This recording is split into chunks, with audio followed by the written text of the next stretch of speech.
ევროკავშირის ლიდერები უკრაინისთვის რეპარაციული სესხის გაცემაზე ვერ შეთანხმდნენ. ევროპული საბჭოს სამიტი, რომელიც ბრიუსელში 2 დღის განმავლობაში მიმდინარეობდა, დასრულდა გადაწყვეტილებით, რომლის თანახმადაც ბლოკი მომდევნო 2 წლის განმავლობაში უკრაინას ევროკავშირის კაპიტალის ბაზრებზე სესხის აღებით 90 მილიარდი ევროს ოდენობით დააფინანსებს. უნგრეთი, ჩეხეთი და სლოვაკეთი კი ამაში მონაწილეობას არ მიიღებენ. ბრიუსელში გამართული სამიტის წინ ლიდერების ძალისხმევას გაყინული რუსული აქტივებით უზრუნველყოფილი რეპარაციების სესხის გაცემაზე სათავეში გერმანიის კანცლერი ფრიდრიხ მერცი ედგა. თუმცა უშედეგოდ შეუზღუდავი გარანტიების მოთხოვნამ ბელგიის მხრიდან შეთანხმება პრაქტიკულად შეუძლებელი გახადა. მრავალსაათიანი მოლაპარაკებების შემდეგ სამიტი გამთენიისას დასრულდა. ერთობლივ პრესკონფერენციაზე ევროკომისიის პრეზიდენტმა ურსულა ფონ დერ ლაიენმა დანიის პრემიერ-მინისტრ მეტე ფრედერიკსენთან ერთად განაცხადა, რომ მთავარი მიზანი უკრაინის დაფინანსება მიღწეულია. თუმცა პრინციპი, რომ უკრაინისთვის მიყენებული ზიანისთვის რუსეთმა უნდა გადაიხადოს, ამ ეტაპზე ვერ განხორციელდა. ჩვენ ყველას ერთი მკაფიო მიზანი გვაქვს, სამართლიანი და მდგრადი მშვიდობა უკრაინისთვის.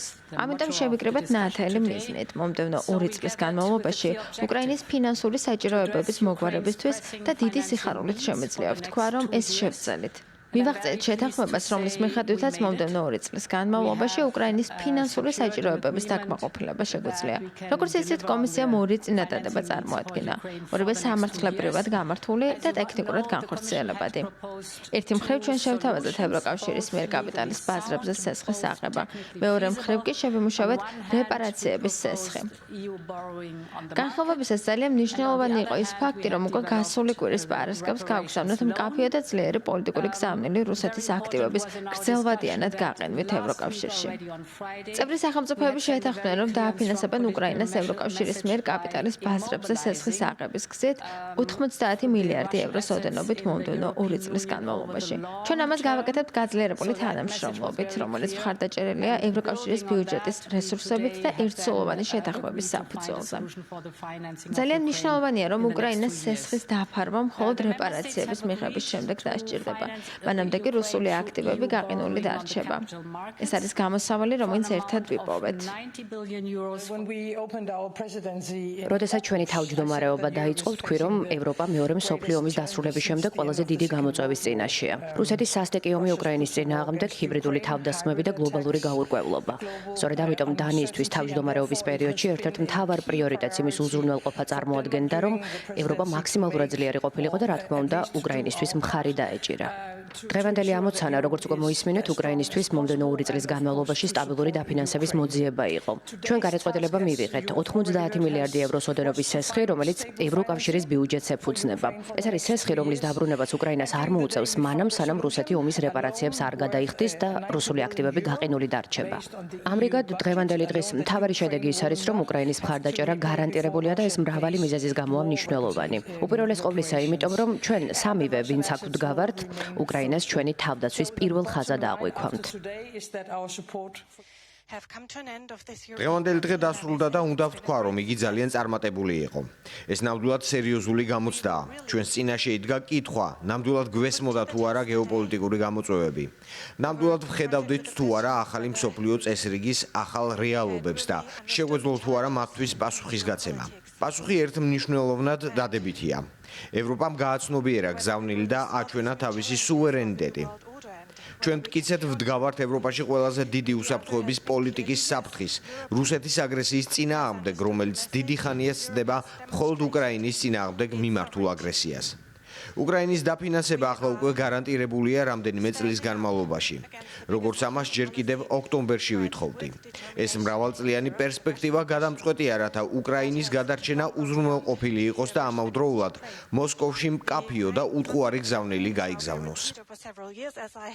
ევროკომისია უკრაინის დაფინანსების უზრუნველყოფისთვის წევრ სახელმწიფოებს 2 წინადადებას თავაზობდა. ერთი უკვე არჩეული გზა ევროკავშირის ბიუჯეტზე გადიოდა, მეორე კი ევროკავშირში გაყინული რუსული აქტივების უკრაინისთვის გადაცემას ითვალისწინებდა. ევროკავშირმა წევრ სახელმწიფოებში შენახული 210 მილიარდი ევროს ღირებულების რუსული აქტივების გაყინვის გადაწყვეტილება გასულ კვირაში მიიღო. ამ აქტივების უდიდესი ნაწილი 193 მილიარდი евро ბელგიაში ინახება. ბელგია ამ აქტივების გამოყენებას მოსალოდნელი რისკების გამო შეშობდა. თუმცა ევროკავშირის ლიდერები აღნიშნავდნენ, რომ თუ ბლოკი რეპარაციულ ცესხს მიემხრობოდა, რისკი ყველაზე თანაბრად უნდა განაწილებულიყო. ბელგიის პოზიციას ევროკავშირის წევრი რამდენიმე სახელმწიფო ემხრობოდა, მათ შორის უნგრეთიც, რომლის ლიდერმაც გუშინ სამიტის დაწყებამდე განაცხადა, რომ მთელი ეს იდეა სისულელე იყო და რომ ამ გადაწყვეტილების მიღება ომში ჩართვას ნიშნავდა.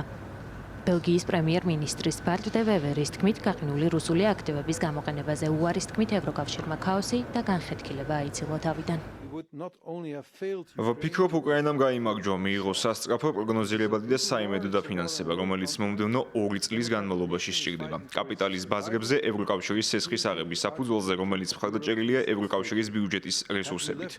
ეს არის სტაბილური, იურიდიულად მყარი და ფინანსურად სანდო ევროპული გადაწყვეტა. ვფიქრობ, ევროპამ გაიმარჯვა და ფინანსურმა სტაბილურობამ ნამდვილად გაიმარჯვა. ჩვენ თავიდან ავიცილეთ ქაოსი, თავიდან ავიცილეთ განხეთქილება, ევროპა ერთიანი დარჩა. ერთიანობა დღეს ნიშნავს, რომ ევროპა გეოპოლიტიკურ მაგიდასთან აქტუალური რჩება. ჩვენ დავიცავით ევროპის ეკონომიკური და ფინანსური სანდოობა. აქტივები გაყინული დარჩება და საბოლოოდ გამოყენებული იქნება იმ ზიანის აღსადგენად, რაც რუსეთმა უკრაინას არაპროვოცირებული და გაუმართლებელი ომის შედეგად მიაყენა. ვფიქრობ, ევროპულ ოჯახში არავის სურს ეს ფული მოსკოვში დაბრუნდეს, თუმცა ჩვენ თავდაპირველ ფილოსოფიას დავუბრუნდებით. ის გამოყენებული იქნება იმ ზიანის აღსადგენად, რაც რუსეთმა უკრაინას მიაყენა. ნება მომენტით ძალიან ნათლად განვაცხადა რა იდო სასწორზე. ევროპა დღეს თუ შეთანხმების გარეშე წავიდოდა, ჩვენ არა მხოლოდ უკრაინას გავუცხრობდით იმედს, არამედ საკუთარ თავსაც. ეს არის სასტიკი ომი. ეს არის ომი ჩვენს კონტინენტზე. დემოკრატიული ერი იბრძვის თავის გადარჩენისთვის და აქ ევროპის უსაფრთხოების არქიტექტურა სასწორზეა. დღეს ბრიუსელი გაყოფილებს რომ დაგვეტოვებინა, ევროპა გეოპოლიტიკურ მნიშვნელობას დაკარგავდა.